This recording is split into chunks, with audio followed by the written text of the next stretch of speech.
കുടുംബകോടതി വിഷയങ്ങളുമായി ബന്ധപ്പെട്ട് വരുന്ന പുതിയൊരു വീഡിയോയിലേക്ക് എല്ലാവർക്കും സ്വാഗതം. വീഡിയോ കാണുന്ന ആർക്കെങ്കിലും കുടുംബകോടതി വിഷയങ്ങളുമായി ബന്ധപ്പെട്ട് എന്തെങ്കിലും സംശയങ്ങളുണ്ടെങ്കിൽ കോൺടാക്റ്റ് ചെയ്യാം. WhatsApp number +91 79 94 97 14 19. ഒരു വട്ടം വിളിക്കുവാനുള്ള കൺസൾട്ടേഷൻ ഫീസ് 500 രൂപ ഗൂഗിൾ പേ ചെയ്യും. இந்த വീഡിയോയിൽ നമ്മൾ ഡിസ്കസ് ചെയ്യാനായിട്ട് പോകുന്നത് ഇന്ത്യൻ എവിഡൻസ് ആക്ട് സെക്ഷൻ 112 അതുപോലെ തന്നെ റെസ്റ്റിറ്റ്യൂഷൻ ഓഫ് കോഞ്ചുഗൽ റൈറ്റ്സ് ഭർത്താക്കന്മാർ ഫയൽ ചെയ്യേണ്ടതിൻ്റെ പ്രാധാന്യത്തെക്കുറിച്ചിട്ടുമാണ് നമ്മൾ ഡിസ്കസ് ചെയ്യുന്നത്. അപ്പോൾ ആദ്യം നമുക്ക് സെക്ഷൻ 112 തെളിവ് നിയമം അല്ലെങ്കിൽ ഇന്ത്യൻ എവിഡൻസ് ആക്ട് എന്താണ് പറയണത് എന്നുള്ളത് നോക്കാം. അതായത് പരസ്പര ബന്ധത്തിന് സാഹചര്യമില്ലെന്നു തെളിയാത്തിടത്തോളം വിവാഹം നിലനിൽക്കെ ജനിക്കുന്നതോ വിവാഹം പിരിഞ്ഞ് 280 ദിവസത്തിനകം ജനിക്കുന്നതോ ആയ കുട്ടി ഭർത്താവിൻ്റെതായി കണക്കാക്കുമെന്നാണ് സെക്ഷൻ 112 ഇന്ത്യൻ എവിഡൻസ് ആക്ട് പറയുന്നത്.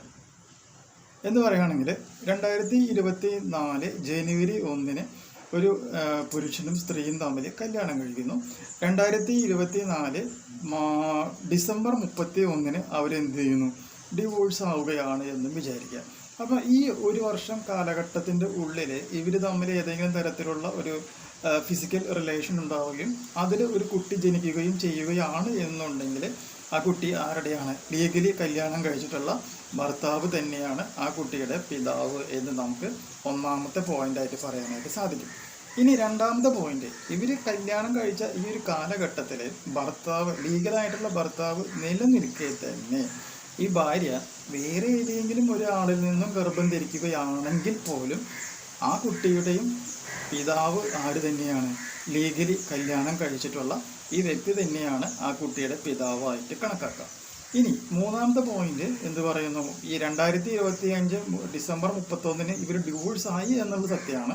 പക്ഷെ ആ ഡേറ്റ് മുതൽ 280 ദിവസത്തിന് ഉള്ളിൽ ഈ സ്ത്രീ വീണ്ടും ഗർഭിണിയാവുകയോ പ്രസവിക്കുകയോ ചെയ്യുകയാണ് എന്നുണ്ടെങ്കിൽ ആ കുട്ടിയുടെയും ഉത്തരവാദിത്തം ആർക്ക് തന്നെയാണ് വരിക? ഈ ഭർത്താവിനാണ്. അത് ഭർത്താവിൽ നിന്നാകണമെന്നില്ല, വേറെ ഏതെങ്കിലും വ്യക്തിയിൽ നിന്ന് ഗർഭം ധരിച്ചാലും ആ കുട്ടിയുടെ പിതൃത്വം എന്ന് പറയുന്നത് ആർക്ക് തന്നെയാണ്? ഈ ഭർത്താവിന് തന്നെയാണ് ലഭിക്കുക എന്നാണ് ഈ സെക്ഷൻ കൊണ്ട് നമ്മൾ ഉദ്ദേശിക്കുന്നത്. അപ്പോൾ കാര്യം മനസ്സിലായില്ല. അപ്പോൾ അതിന് ഗൗരവം മനസ്സിലായി എന്ന് വിചാരിക്കുന്നു. അപ്പോൾ അതുകൊണ്ട് നമ്മൾ എന്ത് ചെയ്യേണ്ടതെന്ന് വെച്ച് കഴിഞ്ഞിട്ടുണ്ടെങ്കിൽ മറ്റുള്ളവരുടെ കുട്ടികൾ സ്വന്തം കുട്ടിയായി കണക്കാക്കുക എന്നുള്ളത് മാത്രമല്ല അതിൻ്റെ പ്രശ്നം. അങ്ങനെ ഉണ്ടാകുന്ന കുട്ടികൾക്ക് ചെലവിന് കൊടുക്കേണ്ട ഉത്തരവാദിത്വവും ആർക്ക് തന്നെയായിരിക്കും? ഈ പറയുന്ന ലീഗലി കല്യാണം കഴിച്ചിട്ടുള്ള വ്യക്തിക്ക് തന്നെയായിരിക്കും. അപ്പോൾ ഈ ഒരു പ്രശ്നങ്ങളിൽ നിന്നും ഒഴിവാകുവാനായിട്ട് ചെയ്യേണ്ട കാര്യം എന്താണെന്ന് വെച്ചിട്ടുണ്ടെങ്കിൽ ഈ കുട്ടി ഉണ്ടാകുവാനായിട്ട് സാഹചര്യമുള്ള ആ ഒരു സമയത്ത് ഈ ഭർത്താവും സ്ത്രീയും തമ്മിൽ യാതൊരു വിധത്തിലുള്ള ഫിസിക്കൽ റിലേഷൻഷിപ്പുകളും ഉണ്ടായിട്ടില്ല എന്ന് പ്രൂവ് ചെയ്യേണ്ട ഉത്തരവാദിത്തം ആർക്കായിരിക്കും? ഭർത്താവിനായിരിക്കും എന്നുള്ള പോയിന്റും കൊണ്ട് മനസ്സിലാക്കുക.